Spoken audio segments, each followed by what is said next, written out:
Alright, time to drop the seat and let's get after it. Show y'all what this thing is capable of. So much smoother. A little bit of a forward pop to the trail. Hey, what's up everyone? How's everybody going or doing with this whole COVID-19 pandemic? Whole world shutting down. I think California, the state is shut down, New York is shut down. Everything's just kind of coming to a stop here. Fortunately for my job or my occupation, I'm still working.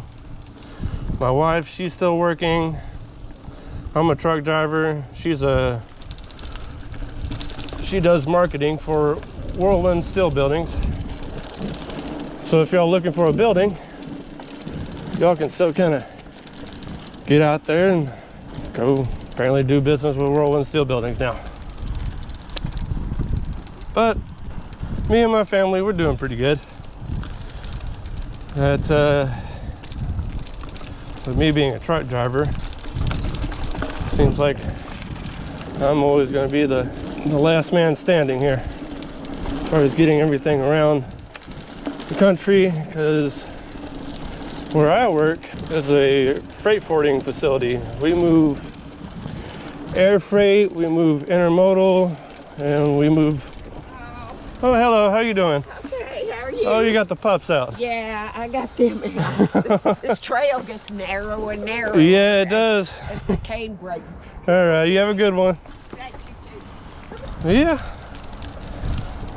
things are going well. But yeah, like I said, I work at air freight. We move air freight.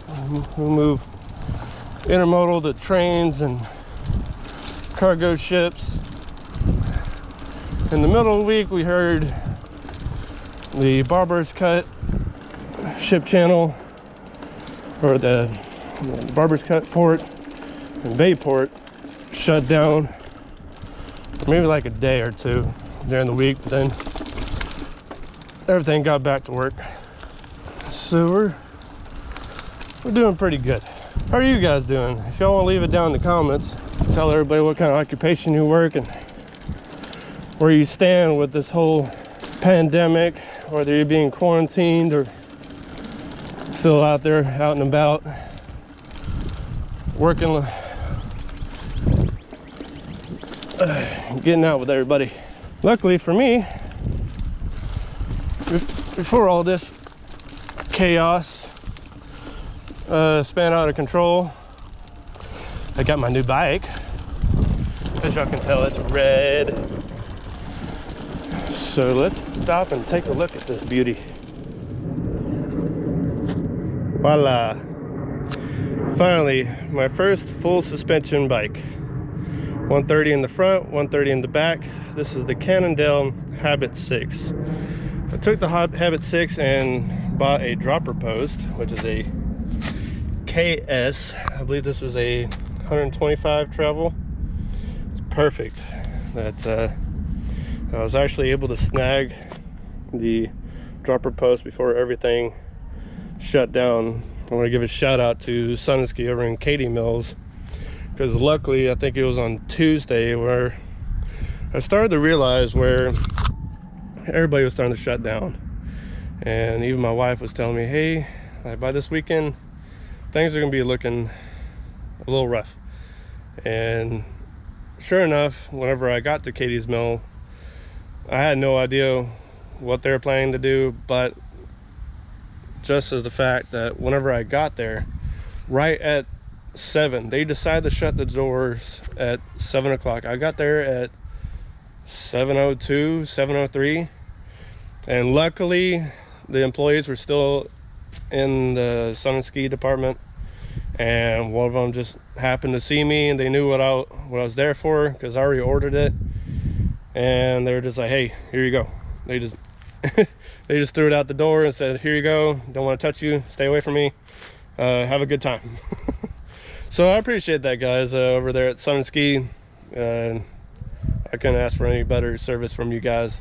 Y'all definitely did a phenomenal job as far as serving me and getting my bike. But this thing is awesome. Up in the front, you got Maxxis Ardent tires. It's the 29ers. I'm getting used to that now, because coming from the Specialized hardtail, I was a 27.5. And I tell you what, with these size tires, they're very, very good at climbing. In fact, there was an obstacle that's back in the trail where I used to do on the hardtail, and it was incredibly hard to do it.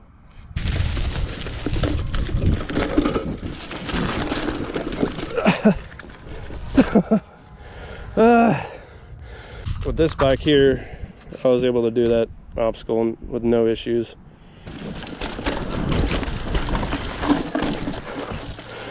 And look at that.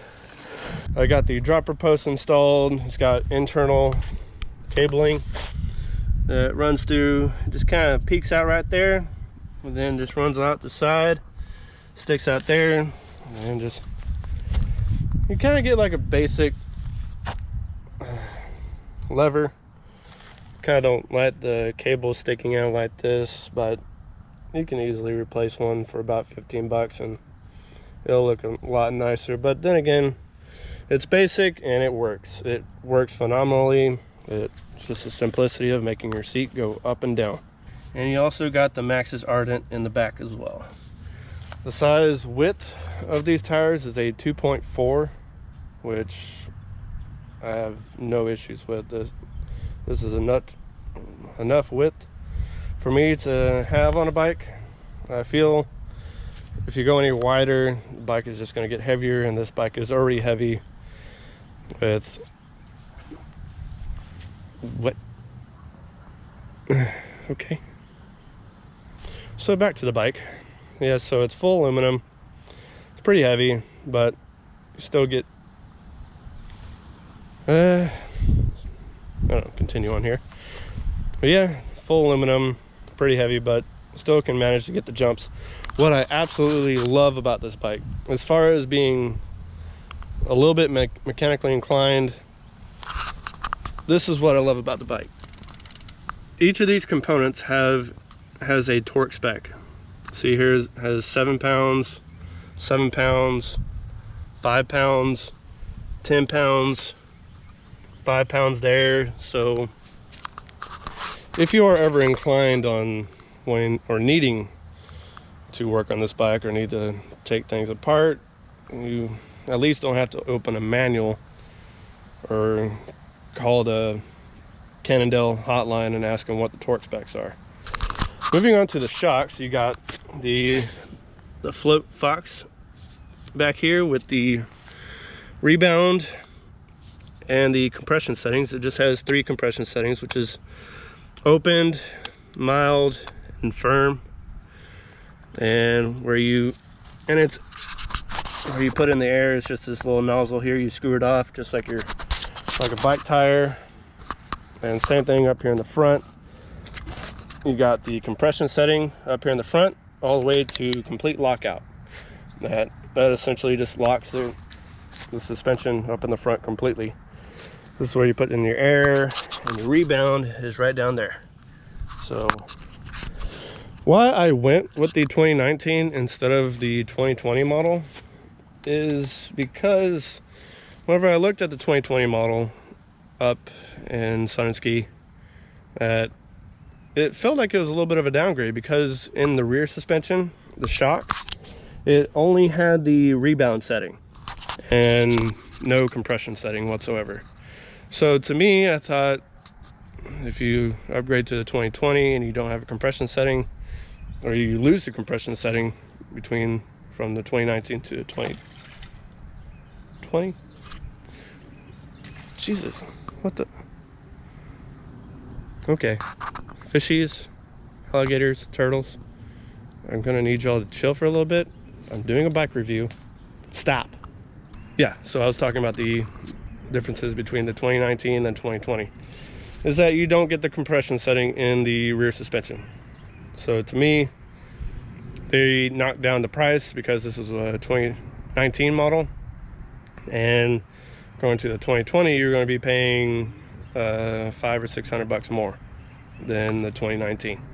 So to me, going with the 2019 was a more better idea, because you get more functionality with the rear suspension, and getting those compression settings, to me, I find that kind of important, especially whenever you're doing jumps.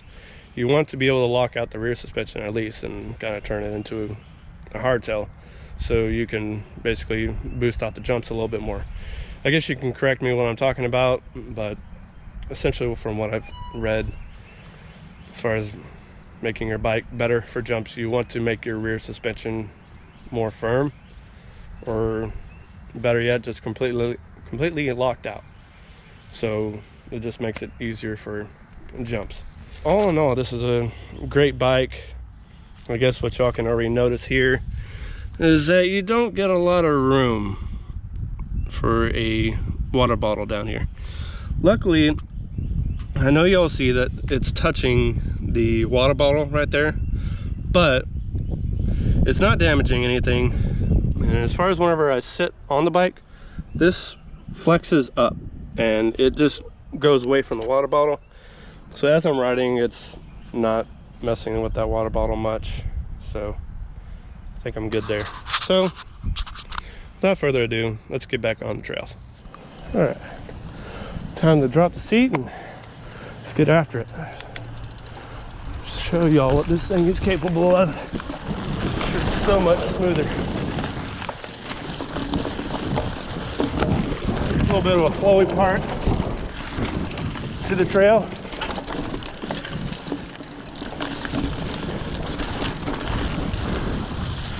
And over here,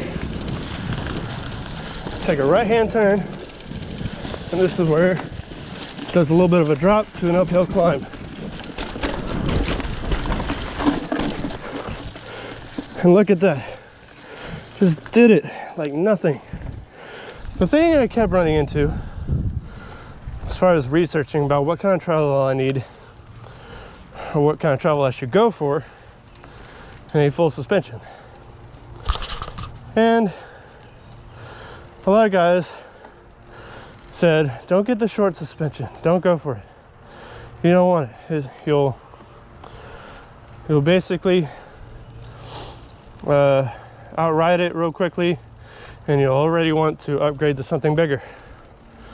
So I was like, okay, well, what do y'all call short travel? And that's the discussion that is always so mixed up in the mountain biking world. People can't decide what is short, mid, and long travel.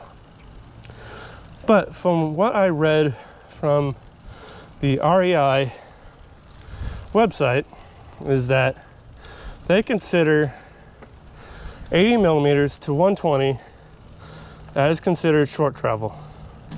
Mid travel is from 120 to 150.